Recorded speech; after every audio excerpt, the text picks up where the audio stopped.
another episode of Into the West podcast. My name is Charles. With me today are Richard, Ian, and we have a returning guest, Alisher. This episode is all about AdeptiCon. One of North America's largest tournaments just happened, and we have two of the attendees with us today, Richard and Alisher, who went and both did really well. So we'll be going over the top lists from this tournament, including both of their lists, and we'll just be talking about the tournament as well. Before we get started, just want to do a quick shout out to our sponsor, Baronet Dice. They make some amazing dice for miniature wargaming. Please go check out the products on their website, and you can use our promo code WEST for 5% off your order. And a quick thank you to our patrons over on Patreon for supporting us. If you'd like to see extra content, see videos early, please check out our Patreon below. Okay, so I don't know if the viewers know, but Richard and Alisher both podiumed. So let's have our guest Alisher start. How did it go this year? I know that you've been to AdeptiCon before, and how did it compare to previous years? Yeah, it was really it was a fantastic experience all in all. I think Adepticon, the SPG tournament as a whole took a large leap between last year and this year. It's actually remarkable that they had as many players as they had. I wasn't expecting that at all, but it was a fantastic experience. It's really nice. The Lord of the Rings tournament is in a separate hotel from like the main convention, which like at face value might seem like, oh, you're missing out on a whole lot, but it's so nice to just have like an entire dedicated space all for Lord of the Rings. I know having gone to like Nova, for example, Nova's a fantastic experience, but there's like so much chaos going on all the time. It was nice to have some like calmness in between rounds. Yeah, it was my first time at Adepticon, and I think, yeah, it was a great venue and a great event. I really liked it. There's some crazy terrain. We could talk about it a little bit more later on the top tables, but overall, I think great thematic like spread. And we had for doubles, we had over 100 players, like 120 players, and for the actual GT, there was 85, and there was still maybe half the room for like open tables. Really great for people who just want to drop in and play like games whenever. So yeah, it was really, really awesome. Definitely on the level of like a Nova Open. I heard over 100 players for doubles, right? Yeah, it was like 120. 122. Like that's crazy how many doubles Yeah. teams there were It's or the only players. tournament that I've heard that's like the doubles is bigger than the GT. Yeah. So I was surprised that neither of you showed off your hardware. So you guys have your trophies with you? I do. I do have mine. I mean, I can bring it into the camera. The actual words have like gotten rubbed off at this point, but here it is. I'm gonna set it next to me. Congratulations, guys. Thank you, thank you. So going into this tournament, did either of you try anything new, either army wise or like in terms of play style or strategy going into this? This was actually kind of a bit of an experimental tournament for me because we don't play a lot of Veto here on the West Coast. And also, this is a relatively new army I picked up this year that I've only played at one other tournament. So, yeah, I'm pretty happy with the results. Yeah, I think for me, I took Halls of Thranduil. I've played them at a few different events leading up to this, but I've been really trying to tinker with the exact build. So this style, the which we'll talk about later, but the combination of the Lake Town Warband in addition to the Elf contingent, that was new for this event. In terms of like mentality going in, I don't know that too much of it changed. I would say that Adepticon I felt had a very like welcoming like sense to it. So I think like for big tournaments, I probably felt more calm than I usually do going into events. But it was all kind of a little bit like the leading up to the event. I was originally planning to take Goblin Town, and the problem with what happened there was I did not really have a whole lot of opportunity to practice, and I had scheduled one game day with Andrew, and actually, fortunately, we'll get to talk about Andrew's list a little bit. Andrew lives 2 hours and 15 minutes away from my house. So because I travel a lot for games, I have all my bags usually packed. but I had taken Goblin Town, the bin that they're in, and I was sorting through them and put them on my kitchen. And then I got everything. I got in the car. 2 hours later, I'm walking in the door and I realized I left Goblin Town at home. I have all these bags. So I had to go up to Andrew and I had to be like, despite having like my entire Lord of the Rings collection with me right now, I have no Goblin Town. So fortunately, Adepticon, the event organizers were willing to let me change over my list.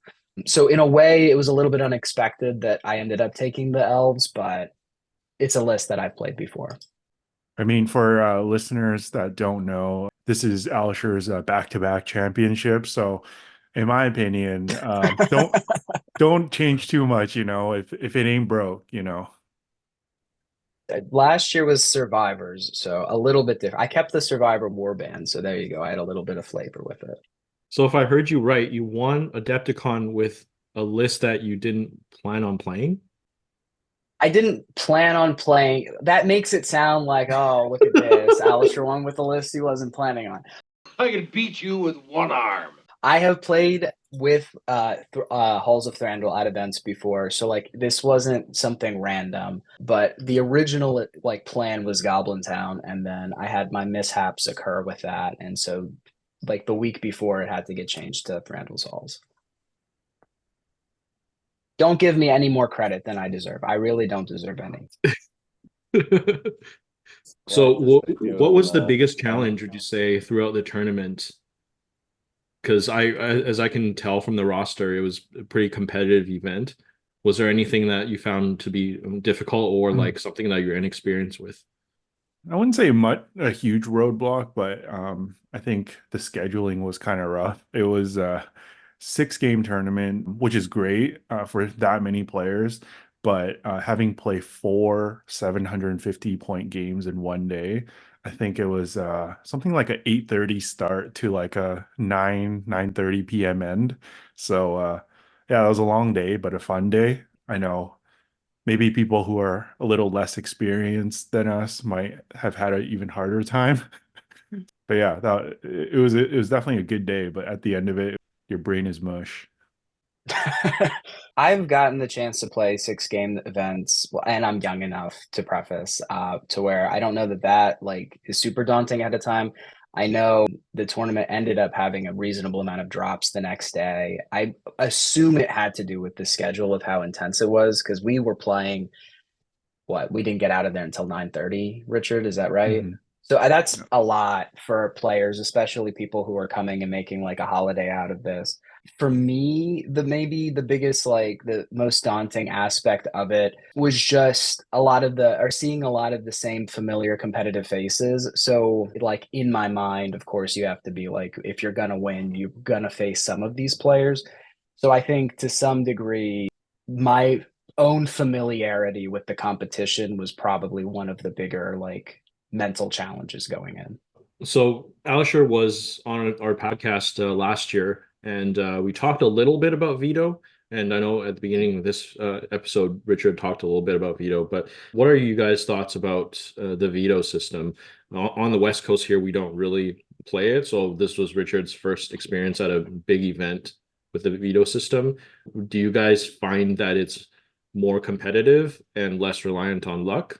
Just to start, I would say that I really enjoyed it personally. I felt it was more like strategic and between the rounds, we have a core group of competitive guys that we were able to kind of talk about our next matchups. And, to me, that's always a good part of the game where you can add another layer of strategy. And I think it probably also helped lessen the variance of like being taken out by a less favorable matchup. So I'm a big fan of it now. I know like some of the critiques is that like, you might get some armies like Goblin Town, not very weak in too many scenarios, and then you veto those ones, and then they'll be like undefeatable. So maybe you can speak on that, Alisher, because you were planning to bring Goblin Town. Well, I did appreciate the messages right before round 5 there, Richard, where he just started spam messaging our podcast one. Like, what scenario do I do? I'm playing Rohan against Rohan. And it's objective ones. It adds another layer of consideration, that's for certain. I feel quite at this point partial to veto, especially at the larger events, because I think it offers some balancing. I guess to some degree, I'm a proponent of like shaking things up and not letting anything become too stale. So I'm not saying I'm against non-veto system or the random selection process. I generally prefer that for smaller events. There's kind of the flip side too. If you do things random, it's really possible that like your really skewy list just gets a good set of scenarios. If you have a really killy scenario, a probability exists where you play 3 combat oriented scenarios. So I definitely understand, or multiple, but I understand that aspect of it.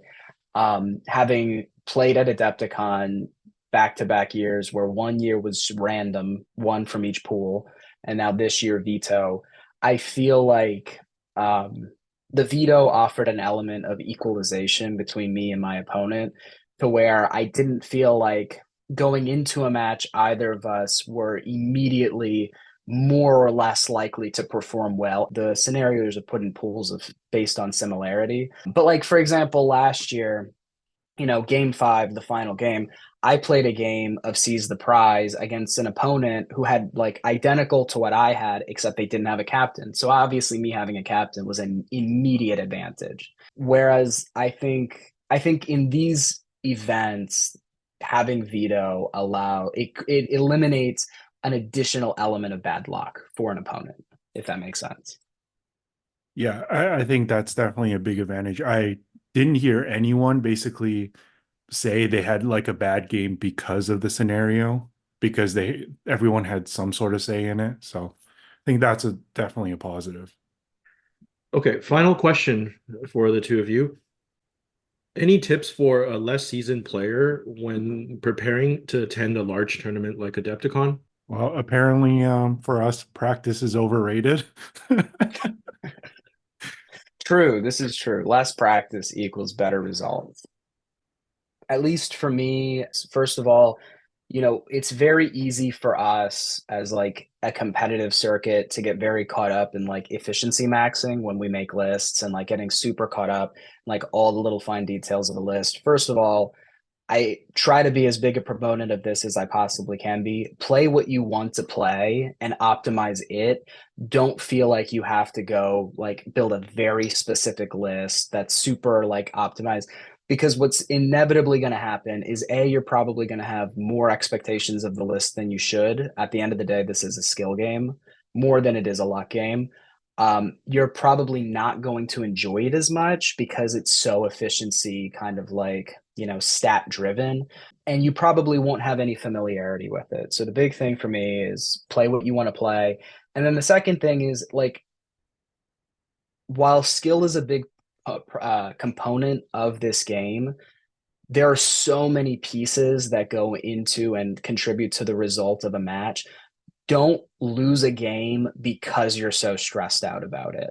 Too many times people lose games because they go in, they play against like a competitive player that they've seen or know about, and they just assume, oh, I can't possibly win this. That's not how this game works. And it for me, I always feel bad when someone like loses a game for themselves because they psych themselves up for it. So we're going to be reviewing the top 10 lists of AdeptiCon 2024. Lists 9 and 10 will be available on Patreon, and for YouTube, it'll be 1 to 8. So if you like to see all 10, make sure to check out our Patreon. So there you go.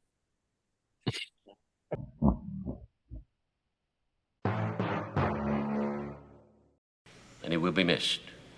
Ian has cut his video because he is in a hotel and his Wi-Fi isn't great. So We'll have this picture of Ian right here, representing him still on the podcast. Charles, do what you may. yeah, Getting another thumbnail one. Let's go. I have one in mind. Okay, so 8th place, we have Dakota Snyder. And Dakota brought a Rivendell Arnor alliance. Yes. Ian's favorite. So from Rivendell, we have Glorfindel Lord of the West on Asphaleth with the armor of Gondolin, leading 7 high elves with shield and spear, 2 high elves with bows and spear, 1 high elf with shield, spear, and banner, and 2 knights with shield. Second warband, we have Círdan as a single drop. And then from Arnor, we have Arvidui leading 7 Warriors of Arnor, 2 Rangers of Arnor, and 1 Ranger with Spear. And then we have Malbeth leading 8 Warriors of Arnor and 3 Rangers. Dakota had 4 wins, 1 loss, and 1 draw. Anyone get the model count? I think it's 37. So I got 37. the thing that stands out to me is Círdan as the single drop. Yeah, I don't like that. Because even with Veto, you're still going to be playing 1 Maelstrom scenario, right? I think maybe the thinking is you drop Círdan first, and then wherever he shows up, then you try to back him with the rest of the might. Problem with that is Malbeth also only has 1 point of might. So there's a very real Yeah. possibility you end up with those two on opposite corners of the table, and then you're in a bit of trouble. I mean, to be fair, Círdan can only lead 6 guys, so maybe the thinking is even if he is isolated by himself, adding 6 guys is just going to give the enemy 6 more kills. That's fair, actually. That Yeah. is very fair. Like it's not a lot that can protect him, but I guess he is the 1 drop over the risk in Maelstrom. Because Malbeth does have a pretty big Yeah. warband, so he'd be okay if he was isolated. Like he'd last out a little while.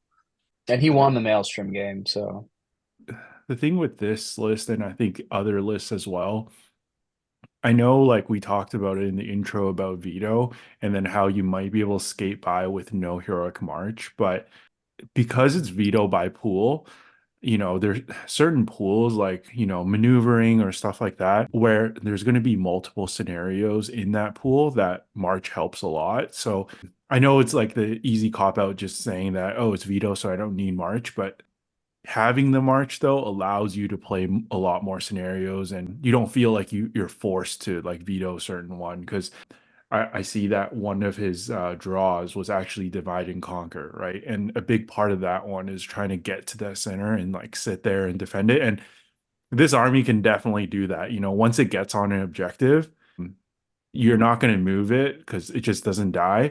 But like obviously I didn't watch this game, but I have a feeling that he just maybe wasn't able to get to where he wanted to fast enough.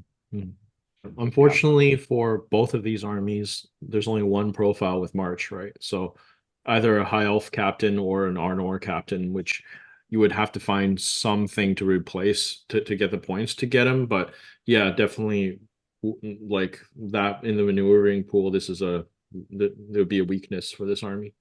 Yeah. So at 800, my version of this list is basically the same. You just add in the captain. So I think if he wanted to keep his numbers the same or up, it's still in like the mid 30s or high 30s. He just have to drop the knights and then take the captain. But I think that's what I would do personally. I would not take the knights and I would take the captain. I don't know if I would have taken as many elves as he did personally. The only 2 things with this list that kind of strike me oddly is I don't know why Glorfindel is the general, given that you can just veto Contest of Champions if you need to. I feel like Arvidue makes more sense. You can kind of play the game without him as involved. I feel like I would personally drop the 2 Rivendell Knights, and I maybe would only take 6 elves total with Spear. Because you want the Arnorians anyways because of Balbeth. You want like to get more of them, I feel. Can you might up the 5+ save though on Arvidui?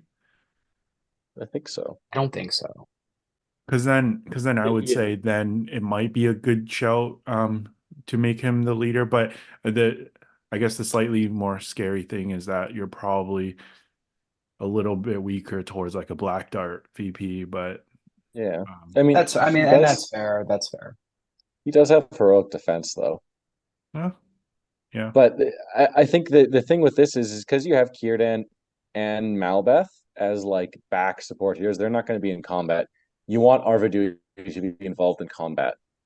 And because he has strike and defense, he can occupy other heroes, which allows Glorfindel to go do his thing. So the fact that Glorfindel has, the fight 7 and the defense 7 and the 3 fate, like he's still a very defensible hero. And also, like Richard was saying, like you're not worried about Black Dart because you have Fortify Spirit up all the time. So even though, That's yeah, fair. you can get That's rid of fair. contest, I think, well, personally, I like to just throw Arvidui into you and he's big hero, and he just sits there doing heroic defense with like a 5-up save, and just, their big hero does nothing. Interesting list. All right. Seventh place, we have Saltman, who we know as Scott Altman. Hailing from California. Yes, also one of my patrons, and he brought a pure Isengard list.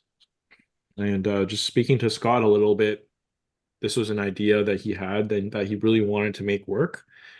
He has Saruman on horse with Grima on horse, leading 1 Creebane, 6 Wildmen of Dunland, 5 Orc Warriors with Spear, and 1 Orc Warrior with Spear and Banner. Gorolf Ironskin leading 6 Wildmen of Dunland, 5 Orc Warriors with Spear, and 1 Orc Warrior with Spear and Banner. Frida Tallspear leading 6 Wildmen of Dunland, 6 Orc Warriors with Spear, and the final warband is a Wildman Oathmaker leading 6 Wildmen of Dunland and 6 Orc Warriors with Spear. Scott actually went 4 win, 1 loss, and 1 draw as well. 54 models, I think. Does No. Oathmaker have March? No, strength. Oof. It's a very, very scary list. I got to play it in one of the games. And yeah, the numbers are really good. And he has the magic support. And then Grima and the Creebane for tricks. I believe it was game 2. He actually quartered a Goblin Town, pure Goblin Town. So, I mean, that's pretty impressive. So it definitely has the hitting power given the numbers. But yeah, I think what Ian like alluded to, he doesn't have the March. I think I might like trade Frida here for one of the Urukai captain heroes. I think might fit better. I know this is probably more themey because he takes all the Dunlin heroes, but if you're gonna go optimization, probably one of the Uruk heroes might be better. I'm not 100% sure I agree with that, because the numbers in this list are good, but they're not insurmountable. So what would shut this list down is some big heroes getting in there and like doing damage against the troops, right? Along with your soldiers just like grinding them out. However, Saruman plus Gorolf plus Frida, that's a lot of hero shutdown ability right there. But I don't think you need anything at all. all 3 because you also have Grima to mitigate the heroic combats too. It's interesting because we were just talking earlier about how in Veto you don't really need March, but all of a sudden we're like, oh, this would be better with March. It's true with Isengard at least, because Isengard has so many March options, like throwing like an Ugluk or like a Vrasku, right? So many of them have March. I really like the look of this list, and just in general, Isengard doing well at a tournament. It's nice to see. I think the idea of the list is really solid. Even though like Frida and Gorolf aren't like big heroes, they both have defense. So you have a lot of answers to big heroes, actually. You can stall them, and then Saruman, of course, you have the blast and immobilize, and I think it's got a lot of tools, maybe more than it looks on at first glance. Also, the other thing I want to mention is the double banner.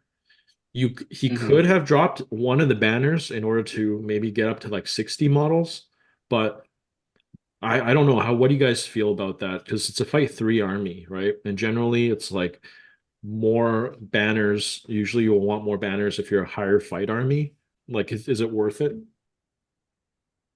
I think so. Personally, I mean, like if we really reverse engineer this, is this that much different than Lake to Survivors of Lake 10 is?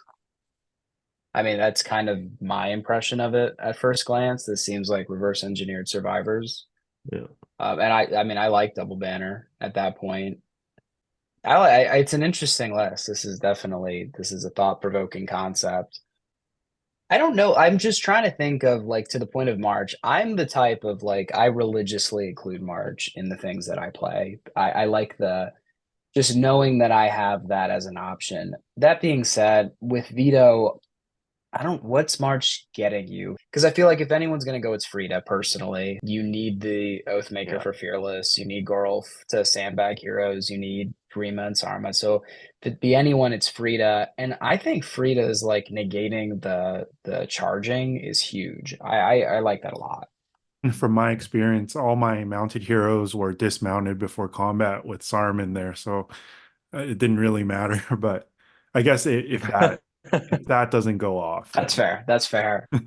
You played against it. Obviously, you just said you thought it was a scary list. Like, I mean, you did well. I can see the score. You did well in the game. Like, what allowed you to do that?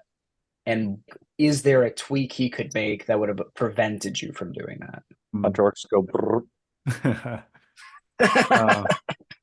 I'll probably end up doing a recap of like my games and stuff, but I was able to take advantage and destroy the supplies and burn his supplies. But I think a big part of it as well was I did have 11 Hunter Orc bows. And the reason why I said maybe he should include the march was there were a good few turns, I think 4 or 5 turns of him marching up where it wasn't game breaking, but me being able to take down maybe like 6 or 7 guys was able to like weaken his line, and then it was a lot easier to kind of get into combat. And I wouldn't even consider myself a very heavy shooting list because they are Hunter Orc bows. So if it was an Elven army or something like that, and variance doesn't go his way, Corsairs. yeah, it could be a rough day for him. And obviously he still did extremely well, so I know, like, props to him, but I think that is a big weakness. That's fair. Actually, that is very fair. I'm looking at Frida. I don't know. Now that you say that all of your heroes were dismounted, I'm forgetting how efficient Saruman is at doing just that. So that's fair. If you take a captain over Frida, I'm assuming she's 65. I'm assuming a captain's 55. And you take a couple more guys, get closer to that. So, all right, take a captain and then do that. That probably A direct swap for Ugluk. I think he's 65. Yeah. that's fair. Yeah, that's fair. All right, and then in 6th place we have another player from California, Jake DeLuey, and he brought an Angmar list. So Warband 1, we have the Witch King with Crown Morgul horse, 3 extra might, 4 extra will, and 3 extra fate, leading 3 orcs with shield, 2 orcs with spear and shield, 1 orc with spear, 1 orc with 2-hand weapon, 1 orc with shield spear banner, 2 orcs with bow, and 1 specter. Warband 2, we have Gullivar, leading 4 orcs with shield, 2 orcs with spear, 1 orc with shield and spear, 2 orcs with bow, 1 warg rider with shield and throwing spears, 1 wild warg, and 2 specters. Warband 3, we have a barrel white, leading 4 orcs with shield, 2 orcs with spear, 1 orc with shield and spear. And the second barrel white, leading 3 orcs with shield, 2 orcs with spear, and 2 orcs with shield and spear. Finished with 4 wins, 1 loss, and 1 draw. I think it's 42 models and 3 specters. It's a very like orc heavy build. I'd expect like a couple more like wargs or maybe specters in there. I mean, 3 specters isn't bad. I wanted to ask Alisher this, is that like if this is like different than some of the Angmars guys see on the East Coast, because we have, I guess, several prominent like really competitive players, Jake being one of them, that plays Angmar in the West Coast. And this is essentially like the classic build with the double barrel whites and Gullivar, essentially the same thing. Here and there, small things will swap, and then when they build out to 800, they just add the captain. It's really strong, as you can see, even in a big tournament like this. Yeah, I hate facing Angmar. I mean, this is probably give your listeners like the dish. If you ever want to like freak me out in a game, play Angmar. I am not a fan at all. So he did play against Last Alliance, which, as you would assume, that was probably his toughest game. It was a draw. Yeah, I mean, it's a good list. I think on the East Coast, pretty much some of the same. I feel like I'm seeing the shade a little bit more just because of how common resistance to magic is just very common. So like looking at what he played against, he played the Arnor guy first round, so obviously Glorfindel resistant to magic. He played against Rohan. He played against Last Alliance, Rangers of Ithilien. He played against Andrew. And then he played against Erebor Reclaim. So 2 resistant to magic armies out of 6. That's like really good resistant to magic armies. That's tough. It didn't have any matchups against them too. That's interesting. So the good usually have more like courage shenanigans to mitigate the terror on the orcs or from the heroes. There were a lot of good armies. Like it was definitely disproportionately more good armies than evil. I'm okay with that. So the past couple of years have been mostly evil. This is true. This is true. We've swung. Yeah, I don't have much to add. This is like your classic scary Angmar list. I mean, if I was bringing Angmar to Adepticon, this would be the build I would go for, like 2 Barrow Wights, Golivar, and Witch King. So yeah, I wouldn't change really anything in this list. I definitely don't want to underscore Jake's like actual achievement with it. I just to do that well in Angmar, where given that like I know I am not the only player who does not like playing Angmar, so like it's very within like the vein of our consciousness around here. So great job. I believe this is one of his newer armies too. I don't think I've seen him play this at a major tournament yet. So yeah, this is a great showing. Like we said, don't ever practice. Just show up to events with stuff. I think the fact that it's veto, it makes up for a lot of the weaknesses, right? Like especially not having the march in there. The only thing I'd maybe say to change is swapping 4 orcs for 2 warg riders, because just to get a bit more mobility in there. But I'm not sure that it's super necessary or how much of a difference that would have made. But All right, and then in 5th place we have Steve Stokes from Ontario, Canada. He had 5 wins and 1 loss, and he had a Lothlorien and Kingdom of Khazad-dûm alliance. You don't see this alliance very often. Warband 1, we have Lothlorien. We have Galadriel leading 8 Galadrim warriors with shield and spears, 1 Galadrim warrior with banner, 1 Galadrim knight with shield, 2 guard the Galadrim Corps, 5 elf warriors with elf bows and wood elf spears, and 1 sentinel. And then in the Kingdom of Khazad-dûm, we have Durin, King of Khazad-dûm, 5 Hearthguard, 6 Iron Guard, and 6 Rangers with longbows and throwing axes. Interesting. I'm not opposed to this alliance. Like I've tinkered with it a little bit before, but I'm surprised by the build. Only 2 guards of the Galadrim Court. That's shocking. This is like 37 models.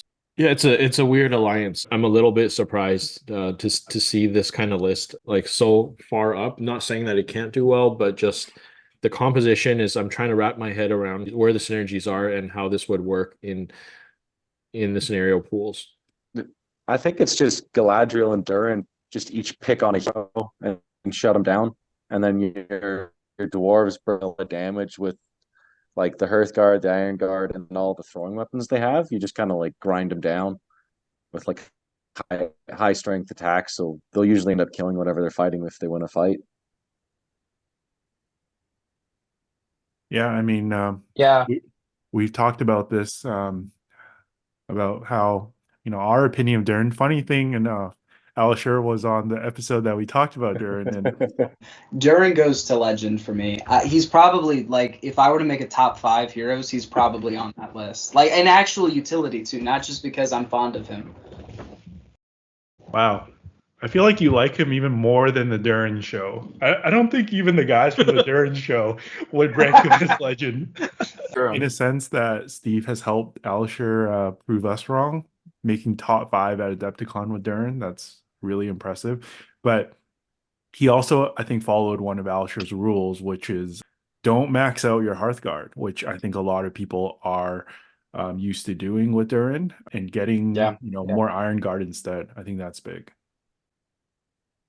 Yeah, I mean, I like the build. I think, like, given that I was looking at this, I've seen that this player, Steve, has taken a similar rendition to other events. I think it's just a lot of, like, not backward logic, but side logic. So, like, you think a reasonable amount of scenarios do play on the, like, protect a hero, use a hero, like revolve around your heroes. And in this situation, like because he has like arguably one of the best support casters in the game, who's his general, and everything else, like in terms of being a target, in terms of being an assassin, like that's all on Durin.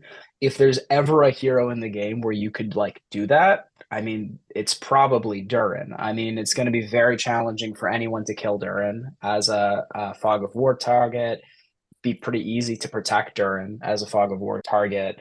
I have to imagine that was some of his consideration as he was playing, because I mean that's one of the primary synergies. I like the emphasis on Iron Guard. I'm a huge fan of Iron Guard.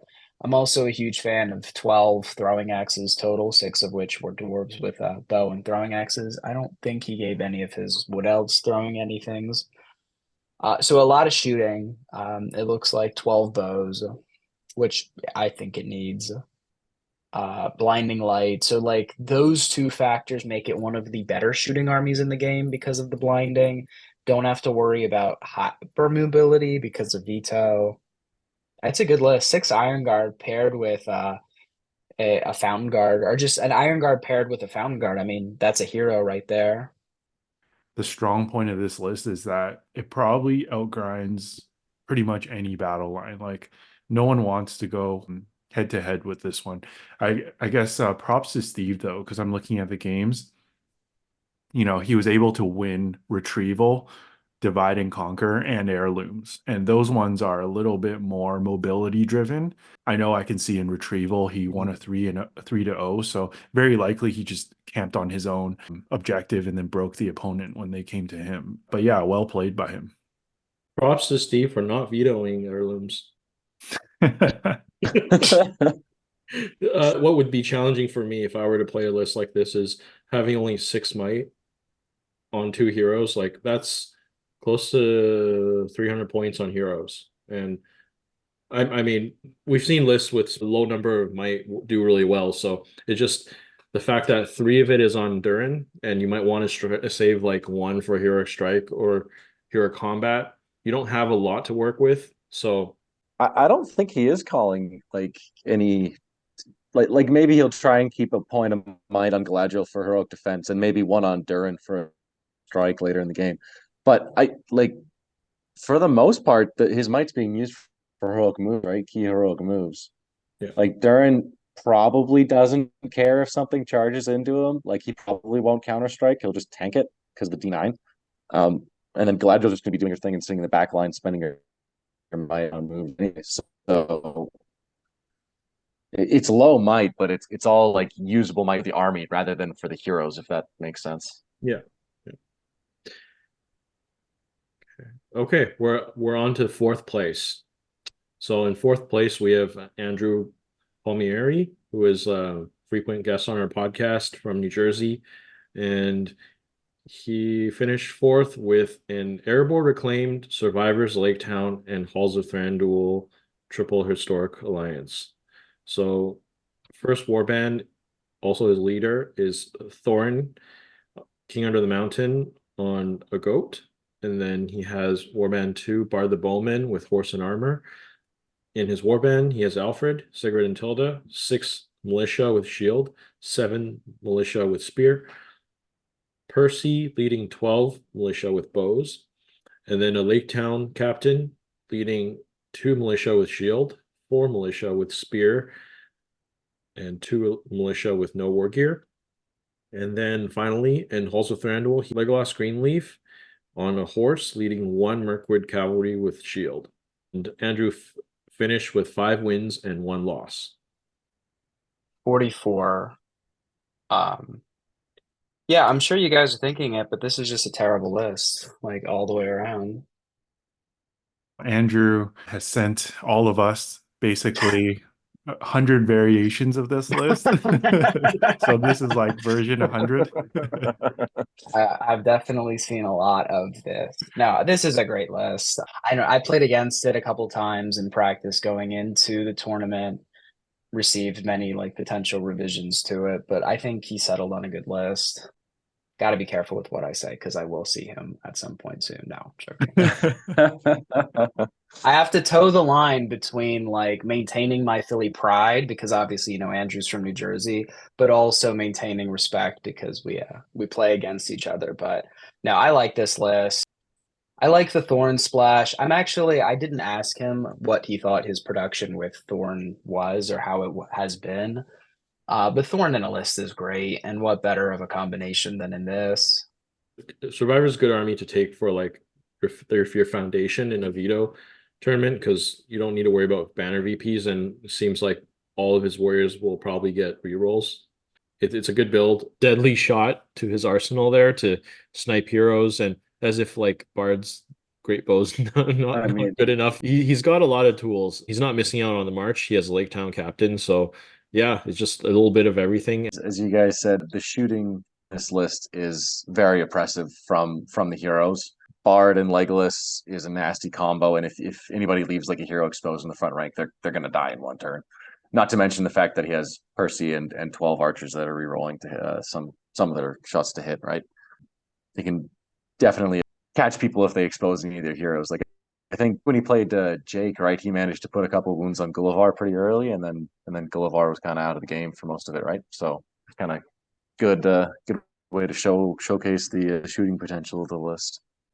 Yeah, I mean, just not to underscore, because like reading down a list, you can miss. Like there are up to 20 bow shots in this list. Like that's remarkable. Like Bard and Legolas really like pump up the numbers quickly, and 3 of those like bows are on 3 might heroes. Like this list lacks no might. There's so much in it. Like the fact that he has that much output potential with his shooting is actually it's really really good. And double free heroic combats. It's juicy.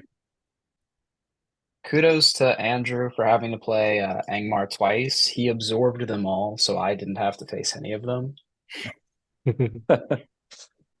All right, so we're on to the top 3 armies. So in third place, we have Ted Cantu with 5 wins and 1 loss.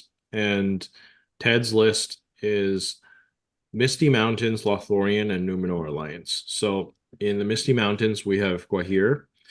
And then from Lothlorien, we have Galadriel, leading 8 Galadrim warriors with shield, 4 of the Galadrim Corps, 1 sentinel, and 2 Wood Elf warriors with Wood Elf spears. And then we have in Numenor, Isildur with horse and the One Ring, leading 6 warriors in Numenor with shield, 4 warriors in Numenor with shield and spear, 4 warriors in Numenor with spear and bow, and then 1 warrior of Numenor with shield, spear, and banner. That's 32 models, but pretty good heroes in there. So it's a very interesting combination that you don't see a lot of. Obviously, Gwahir and Galadriel are quite common of a pairing, but mixing Isildur in there is, yeah, it's really interesting. I mean, it obviously did really well. He was undefeated up until top table where he had to play Alisher. So, yeah, Alisher, I'm sure you have more insight on this list. Yeah, I mean, this is a great list. I have had I guess, the benefit of being able to like witness it at Unexpected, which was about a month ago, and then also AdeptiCon. So Ted's got a great range of games with it. Really good at isolating big heroes. Kind of like a reverse, not necessarily a reverse Angmar, but like, certainly close to having a similar ability to really lock things down in a way that Angmar can. Who did he? Gwahir's his general, which is fair. I want to say, I don't know. Now you guys have me questioning myself. In veto, I would normally say make Galadriel the general, but I don't know. I mean, Gwahir's a fantastic general, so there's nothing against that. I think Galadriel makes more sense as the leader, because then you can pick Gwahir as the assassin in assassination. Mm. Or you can like freak your. I mean, I guess out. Conversely, he could pick Galadriel as. Yeah. Like in Fog, he could pick Galadriel to protect, which is nice. So. Oh, yeah. I'm sure Ted has a reason. I mean, I've known Ted long enough to know that Ted's usually pretty intentional with how he sets things up. But I know I've said to you guys, like personally, like numbers are a big consideration for me always, and defense, like as a part of that, is a big consideration for me always. Like I said, between the 2 events, I've gotten to consider this list a decent amount. it's just really low models given how many of them are defense 5. That concerns me. And that ended up, I mean, that came up in our game pretty considerably from the perspective of shooting Maelstrom last round. So he had some very unfortunate luck, but Isildur's Warband was able to get like isolated, and I killed a lot of his models just with shooting there. So the defense 5 with 30, 32 or 33 models really is a concern, but the hero output is great, and his performance with it was great. I guess you can mitigate that partly by swapping those Numenor archers with some Elven archers, because then he would not only improve his shooting a little bit, but also more. Although the archers would also be defense 5. So. Yeah, it's kind of tough. And I mean, you can say this for anything, but I think this hero combo would rather play at 800 Mhm. if that's possible. If there's any room in his, there's a little bit of room in his warbands yet. Yeah, I think this list would rather play 800. Yeah, get to 36 models, swap the Wood Elves for somebody with more armor. Yeah. Maybe get a Cav in there just to have some more support. It's still very solid. Really, really strong list though. But it does seem like tailor-made for 800. Like everything would slot in there just like perfectly.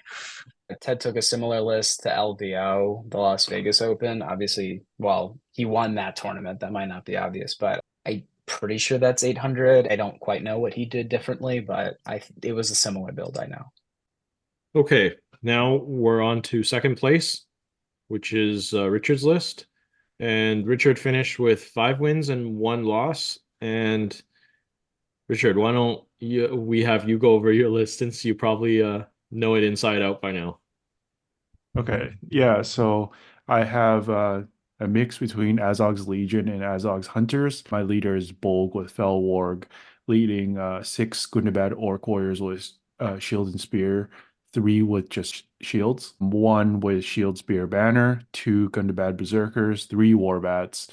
Second Warband is a Goblin Mercenary Captain with 5 Goblin Mercenaries. And then we have the Azog Hunters portion. We have Fimble the Hunter with Fell Warg, leading 4 Hunter Orcs, 4 Hunter Orcs with Orc Bow, 1 with Fell Warg. And then in the last warband, we have Narzug with Fell Warg, 4 Hunter Orcs, and 5 Hunter Orcs with Orc Bow. Total of 42 models, 11 bows with including the hero bows.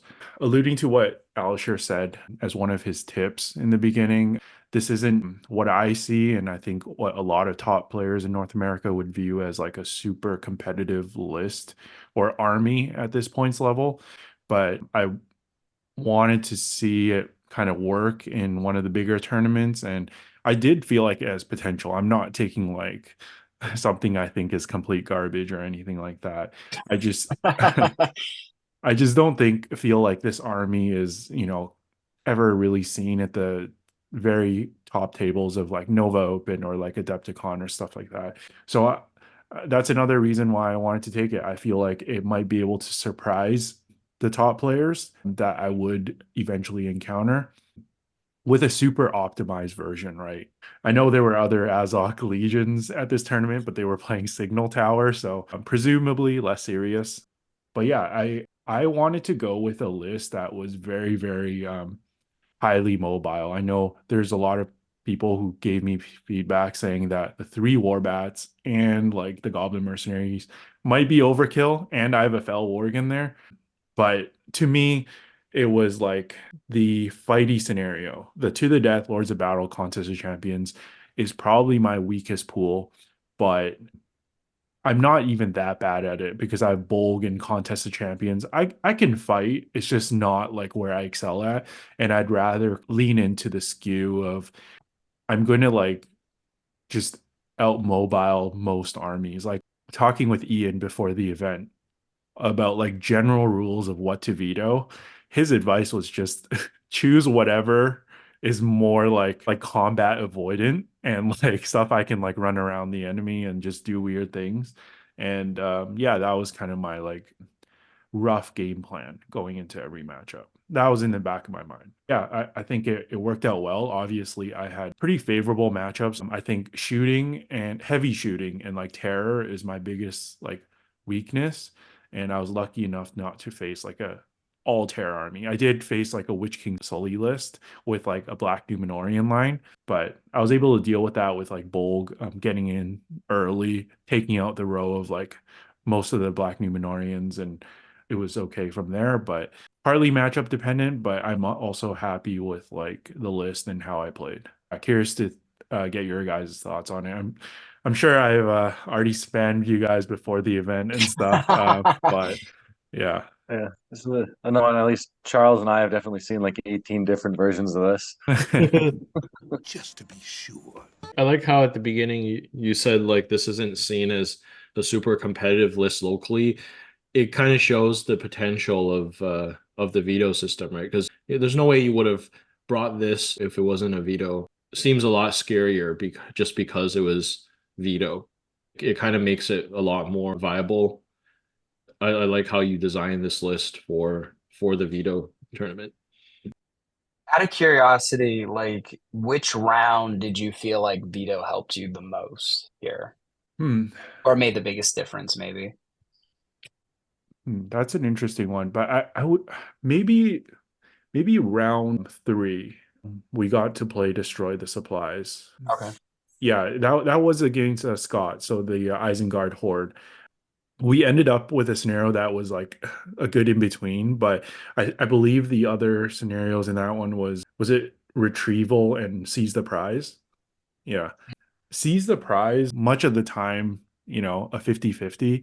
I know he didn't have March, so I think he thought I was going to try to go for that one, but the fact that he had Saruman and I don't really have magic resistance anywhere is always going to be a little bit sketchy.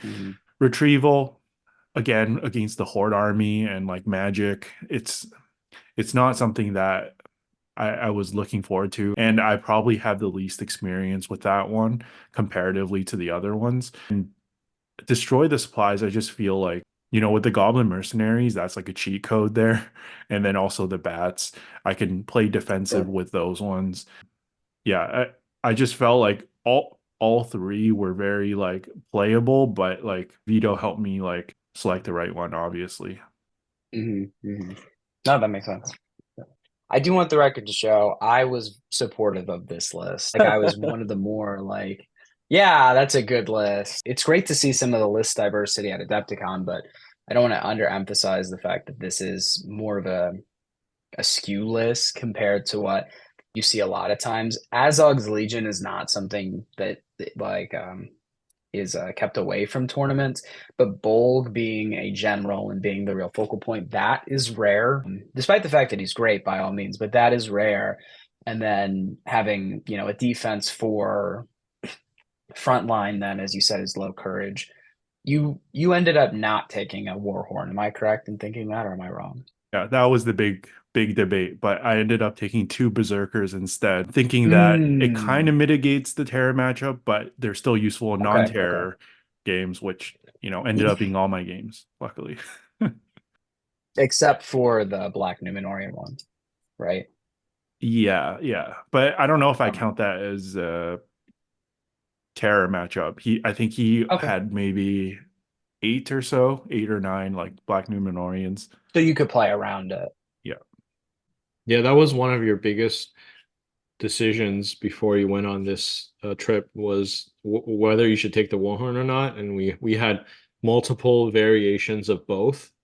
And I was just trying to think like, well, it's really match dependent, right? Like you could take the Horn, but then if you don't face any terror armies, it's almost like 30 points down the drain. Like you don't want to get it just to help you like when you break, right? So you're almost like hoping to face terror armies if you would take the Horn. So I don't know. I was on the side that he should use those points for something else and just lean into it, knowing that it was veto. Even if he had a bad matchup, maybe he could pick a scenario terror would affect him a little less.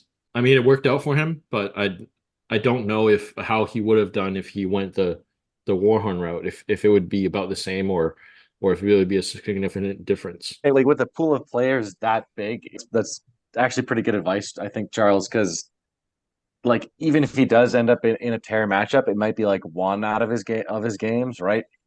There'd have to be like a big prevalence of terror there for it to matter more than once. And then, like you said, otherwise it's not going to matter in like most of them, right? So yeah, the extra mobility and stuff is probably better. Yeah. I think that's a great like competitive tip.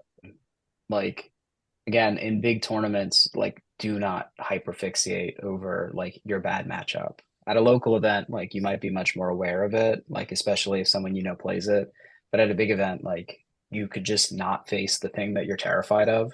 It's got me thinking because I know obviously hunter orcs and like Azog's hunters are very, very like strong at low points and arguably the meta list, but somehow like people just stop taking them in higher points because of their weaknesses. But I guess yeah, it shows that if you like lean into it, then like they're obviously still like a freaking amazing profile. Narzik is such a good take. He is underutilized as a profile. Because of the army bonus, he hits on threes, Yeah. or is it still four? He hits on threes with like, one modifier throughout. Like he is such an underutilized hero. I had some bad luck, or otherwise I would have like sniped the Witch King, and like there's another leader I could have like sniped. But it's crazy that like yeah, if you put in all your might, like you're almost like guaranteed to do a wound or two throughout the course of the game. In first place, Alisher, the only player to go undefeated at this tournament. Please go ahead and break down your list and let us know what you took. Yeah, let's emphasize the undefeated part because obviously in the top three, I had the fewest victory points of anyone. I had Halls of Thranduil, so my general was Thranduil, king of the Mirkwood realm, with heavy armor, additional Elven blade, and the Surslet, no horse, very anti-horse, very pro-foot Thranduil. 5 Mirkwood elves with shield, 4 Mirkwood elves with elf bow, 1 Mirkwood elf with elven made glaive and banner, 2 Palace Guard with spear, 2 Palace Guard with shield and spear, a Mirkwood cavalry with shield, and a sentinel. Legolas was on horse, and he had 5 Mirkwood elves with shield, 4 with elf bow, 3 Mirkwood elves with elven made glaives and shields, 1 Mirkwood elf with elven made glade and bow, and then another cavalry, and then the third was a survivor of Laketown Add-in, which was a Laketown militia captain, just bear, so with the spear but no shield, 3 Laketown warriors with bow, 2 Laketown warriors with shield, and 4 with spear, for a grand total of 42 models with 14 bows, 16 if you count all 3 of Legolas, and 8 might. We've talked about this quite a few times, but you're a big advocate for Thranduil on foot. I know there's been many a discussion on the online forums about what spec to take Thranduil. Give us your take on why you should always take him on foot. Yeah, always. This is like without a doubt the best take. I like the consistency. Given that Thranduil as a general is not like the most defensive. I'm specifically talking about the fact that he's defense 6. I need him to be involved in combat because he is the main combat hero, but I also need him to not like recklessly die because he just gets trapped in an awkward situation and doesn't have enough dice to win. So the math is really straightforward with it. If you charge him into 2, obviously you get 5 dice. If you have him with a spear support, that's 6, banner reroll 7. There's no way you can get that on a mount. The best you're going to get is 4, 5 with a banner reroll. So we're saying 7 dice potentially to 5 dice. So you have a higher probability of winning fights consistently. It's harder to trap him when he's on foot. And so technically, 7 dice to win the fight. You get a maximum of 6 dice to try to wound things if you win the fight, as opposed to 8 if he's on a mount. The big thing is like, in 99% of cases, you can feint with Thranduil because either you have a Palace Guard behind him that's fight 6, or a Mirkwood Elf behind him that's fight 5, that's higher. So he's re-rolling 1s with 5 of his dice, and his support's getting +1 to wound. So basically, I'm getting very similar actual killing output that I would with a hero, but I'm either getting 2 extra elves if if I would have taken the elk, or an extra elf if I would have taken a horse. That's really the big thing. And then the biggest aspect is just play style. I really like uh, interline mobility as opposed to like pre-game or pre-lines clashing mobility. I like to be able to weave in awkward places. A question about your Lake Town contingent. Since they Mhm. FAQ'd that you can't take Alfred in just like a Lake Town warband, is the reason you're taking him just to like boost up your numbers and provide the march? Because I feel like you could probably get march in just like get an Elven captain as well, right? It really just boils down to numbers. Like with this breakup between like the ratio between Elf to Lake Town, I think it works out to, not counting heroes, 30 elves to 9 Lake Town. So essentially the 9 Lake Town are 6-point elves. So it's hard to say no to that when it just feels like elves for the price of orcs. In addition to that, I've taken Thranduil's Halls, I want to say, to 4 or 5 events now. Every time, different points, I tinker with it a little bit. When I took it to Clash, what I felt, I had 40 models at 800 points. I took a Paliscar captain. And what I found in games was I had 40 models, something like Boromir with the banner had 47, something around there. And that felt really bad to be down 7 models when, for the most part, they're tying up a lot of things. That's actually, I think, one of the hardest matchups for Thranduil's Halls, surprisingly, is Boromir with the banner, and then a bunch of high defense Gondorians. So this is really to equalize myself with them. The only thing that I have personally agonized about as it pertains to this list is the weakness of the captain in scenarios like assassination, fog of war, etc. The rationale that I have with this is the Sentinel, the one of the lesser known songs that the Sentinel plays is a fearless song. So if I need to, the captain's always going to pass his courage test. Which is huge. I never have to worry about that. And then if I really need to, I put a Palace Guard behind him around Thranduil and he's fight 6, is really my thinking. I like that line of thinking too, because in the pool with Fog Assassination and I believe Clash by Moonlight, I mean, no one wants to play your list with Legolas and a bunch of elf bows either, right? So Yeah. you can afford that small weakness of having a Lake Town captain. Yeah, absolutely. Anything that you would change in a future event? For the most part, I am set in that at 750. Like I have at 650, they're best pure. At 700, I think they're still best pure. At 750, this is probably the list. The only thing that I'm still debating is whether or not I think it's worth to try to move things around to give Legolas the Elven Cloak, which is 5 extra points. The reason being, in an assassination or a fog of war, I just hide him and I shoot every turn. Like that's what I'm gonna do with him. If I need to dismount him, I dismount him to use the Elven Cloak. That's the only thing that I'm still trying to decide. Everything else I feel pretty confident about. How do you feel about Orcust? You just had to bring that up, didn't you? I don't think it's net. I think it's a waste of 10 points, honestly. Yes. Because like I'm not Legolas. If Legolas is my main guy in combat, clearly I've done something wrong leading up to that moment. And it's 10 points. He already has an Elven Blade. Like it's really only good against Azog or Bolg because all the other orc heroes are not very like hard to kill. Maybe the hardest one outside of those two would be like a Gothmog or a Gothmog-esque model. Shagrat.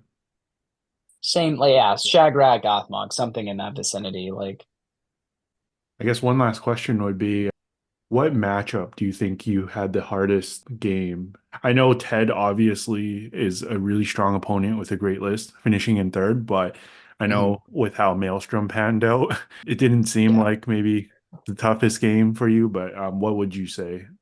I say this a lot. Like outside of opponents, the toughest games for me are round 1 or round 3. Like from the competitive sense, everything factors into your actual like what happens at a tournament. My round 1 was against Azog's Legion, and that was my only minor win in the tournament. And that probably felt like the hardest one to win, partially because round ones for me are always like the most. I feel like there's a lot of pressure around one. So that one was the toughest from the perspective of like circumstance. Azog's Legion is still very good, especially they get the ancient enemies. Matt Hammond in round 5 was from the perspective of playing against a good player who knew what they were doing and really pushed me to like the edge of my comfort. Was probably that. Between player, army, and scenario, probably pushed me the most. All right. Thank you guys for breaking down your lists for us, and thanks to Alisher for coming on to the podcast to talk to us about Adepticon and also just going over the top 10 lists. Thank you all for watching. Look forward to the next episode of Into the West podcast.